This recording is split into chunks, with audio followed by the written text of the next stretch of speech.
भारताचा शेजारचा देश चीन किती प्रगत आहे याचा अंदाज तेथील तंत्रज्ञान आणि विविध पायाभूत सुविधा पाहून आपल्याला लावता येईल। चीननं आतापर्यंत एकापेक्षा एक महाकाय पायाभूत सुविधा उभ्या केलेल्या आहेत आणि आता हा चीन जगातील सगळ्यात मोठं धरण बांधणार आहे। भारत आणि बांगलादेश यांसारख्या शेजारच्या देशांचा विरोध डावलून चीननं त्यांच्या इथल्या सर्वात मोठ्या जलविद्युत प्रकल्पास मान्यता दिली आहे। चीनमधून वाहणाऱ्या ब्रह्मपुत्रा नदीवरती धरण बांधण्याचा हा प्रकल्प आहे, ज्याला त्यांनी मंजुरी दिलेली आहे। ब्रह्मपुत्रा नदी तिबेटमधून वाहत भारतामध्ये येते आणि तिबेटमध्ये या ब्रह्मपुत्रा नदीला झांगपो असं म्हणतात। तिबेटमध्ये भारताच्या सीमेजवळ हे धरण बांधलं जाणार आहे।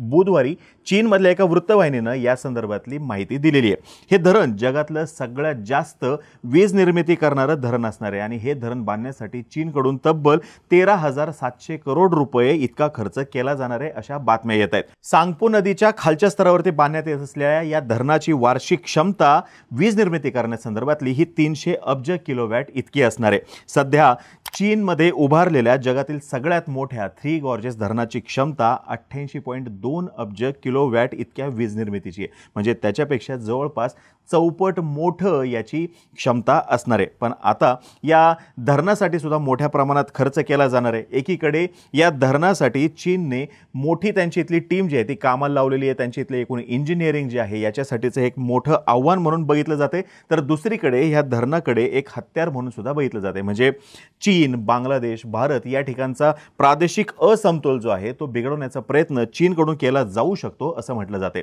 यासोबतच भारत आणि बांगलादेश या देशांनाही चीनमधल्या या धरणाच्या वीज निर्मितीमुळे नुकसान होऊ शकतं असं तज्ञ सांगतायत।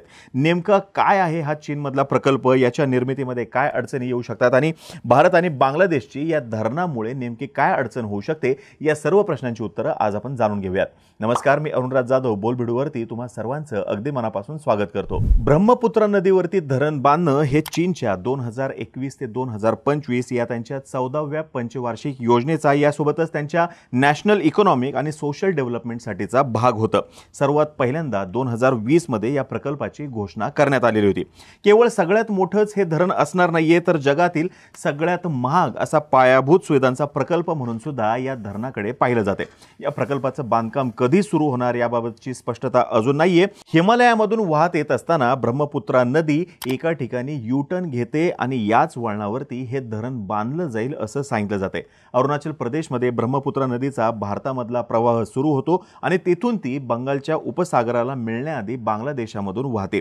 या धरणाचा मुख्य उद्देश चीनमधला वीज निर्मिती असल्याचं सांगितलं जाते आणि याच्या माध्यमातून दरवर्षी अंदाजे 300 बिलियन किलोवॅट अवर्स इतकी वीज निर्मिती करण्याचा चीनचा उद्देश आहे। हा जलविद्युत प्रकल्प चीनमध्ये आता सगळ्यात जास्त वीज निर्मिती करणार आहे, पण याच्या अगोदर थ्री गॉर्जेस जलविद्युत प्रकल्पातून मोठ्या प्रमाणामध्ये ते वीज निर्मिती करत होते आणि थ्री गॉर्जेस पेक्षा याची क्षमता तिप्पट चौपट असू शकते।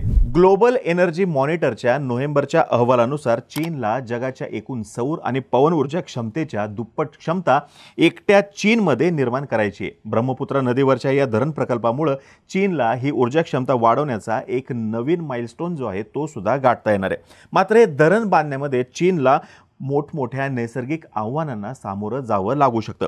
पहिली गोष्ट म्हणजे धरण बांधलं जाते ते ठिकाण जे आव्हानात्मक आहे। टेक्टोनिक प्लेटची सीमा असल्यामुळं हा भाग भूकंपप्रवण मानला जातो। रूफ ऑफ वर्ल्ड म्हणून ओळखल्या जाणाऱ्या तिबेटच्या पठारावरती कायमच भूकंपाचे धक्के जाणवतात। तसंच हे धरण ज्या ठिकाणी बांधलं जाते ते ठिकाण चीनमधलं सगळ्यात जास्त पाऊस पडणाऱ्या चीनमधल्या प्रदेशांपैकी एक असल्याचं सांगितलं जातं। त्याच्यामुळे या सगळ्या गोष्टींचा विचार करता चीनसाठी हे धरण बांधणं एक मोठं आव्हान असणार आहे। मुळामध्ये हिमालयाचा भाग आहे हा तिबेटचा पठार, म्हणजे एका बाजूनी भारताची प्लेट जी आहे ती अशी आलेली आणि युरेशियन प्लेटवरती ही प्लेट जाऊन धडकली आणि त्याच्यातून समुद्र बाजूला सरकला, मधला गाळ जो आहे तो वरवर गेलेला आहे आणि मग हिमालयाची निर्मिती झालेली आहे आणि हिमालयाची उंची ही वर्षागणिक वाढतीये, म्हणून हा भाग जो आहे हा भूकंप प्रवण आहे आणि या ठिकाणी हे धरण बांधणं त्याच्यामुळे अवघड असणार आहे। या प्रकल्पामुळे चीनचं कार्बन पिकिंग आणि कार्बन न्यूट्रलिटीचं लक्ष्य पूर्ण होऊ शकतं। यासोबतच त्यांच्या इथल्या अभियांत्रिकी उद्योगांना प्रोत्साहन देता येऊ शकतं। तिबेटमध्ये मोठ्या प्रमाणामध्ये नोकऱ्या निर्माण करता येऊ शकतात।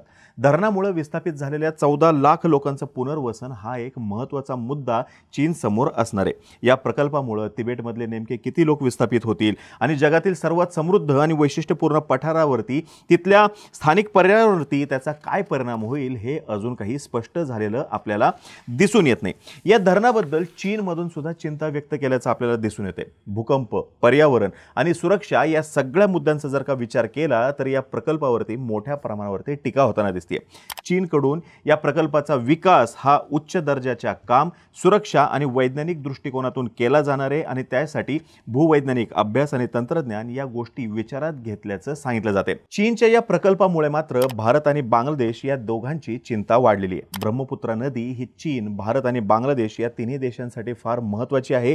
जर चीननं या नदीवरती धरण बांधलं तर सगळ्यात महत्त्वाचं म्हणजे चीनला ब्रह्मपुत्रा नदीच्या पाण्यावरती नियंत्रण ठेवता येईल आणि जर का भविष्यामध्ये भारत आणि चीनमध्ये तणाव वाढला तर चीनकडून या पाण्याच्या माध्यमातून भारतावरती वर्चस्व मिळवण्याचा प्रयत्न होऊ शकतो। भारत आणि बांगलादेशमधल्या करोडो लोकांचं जीवन हे ब्रह्मपुत्रा नदीच्या पाण्यावरती अवलंबून आहे। चीनकडून पाण्याचा प्रवाह वाढवला जाऊ शकतो किंवा भारतामध्ये वेगळ्या प्रकारची परिस्थिती कशी निर्माण होईल यासाठी ते प्रयत्न करू शकतात।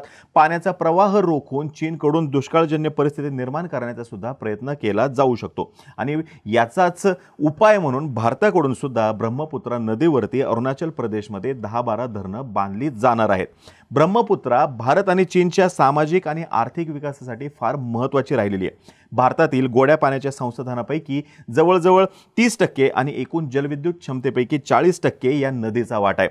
चीनसाठी देशाच्या एकूण गोड्या पाण्याच्या पुरवठ्यामध्ये ब्रह्मपुत्रेची भूमिका तशी आजपर्यंत मर्यादित राहिलेली आहे, परंतु तिबेटच्या कृषी आणि ऊर्जा उद्योगामध्ये ही नदी फार महत्त्वाची राहिलेली आहे। भारत आणि बांगलादेश या दोन्ही देशांची वाढती लोकसंख्या बघता भविष्यामध्ये हे धरण भारत आणि बांगलादेश या दोन्ही देशांसाठी चिंता निर्माण करणारं असू शकतं आणि तशी शक्यता नाकारता येत नाही।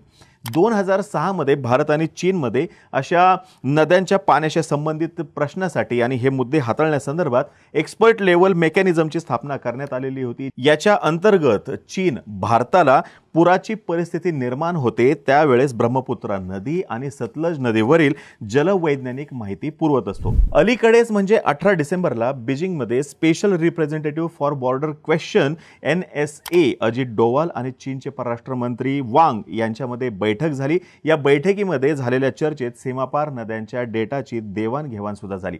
या बैठकीमध्ये झालेल्या चर्चेनंतर परराष्ट्र व्यवहार मंत्रालयाने एक स्टेटमेंट दिलेलं आहे ज्याच्यामध्ये म्हटलेलं आहे की provided positive directions for cross border cooperation and exchanges including data sharing and trans border rivers, म्हणजे ज्या नद्या या दोन्ही देशांमधून वाहतात या संदर्भात इथे त्यांची चर्चा झालेली होती असे स्टेटमेंट म्हणते।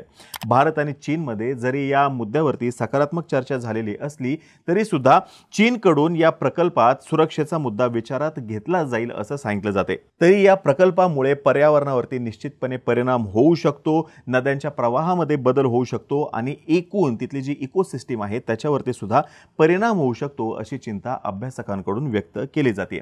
भविष्यामधलं युद्ध हे पाण्यावरून होईल असं जे म्हटलं जायचं ह्याची सुरुवात सुद्धा आता ही झालेली असू शकते असं तज्ञ सांगताना दिसतायत। आता ही माहिती जर का तुम्हाला आवडली असेल खाली कमेंट बॉक्समध्ये नक्की सांगा। तोपर्यंत आम्हा सर्वांची व्हिडिओ जास्तीत जास्त लोकांपर्यंत पोहोचवा आणि चॅनलला सबस्क्राइब करायला विसरू नका। धन्यवाद।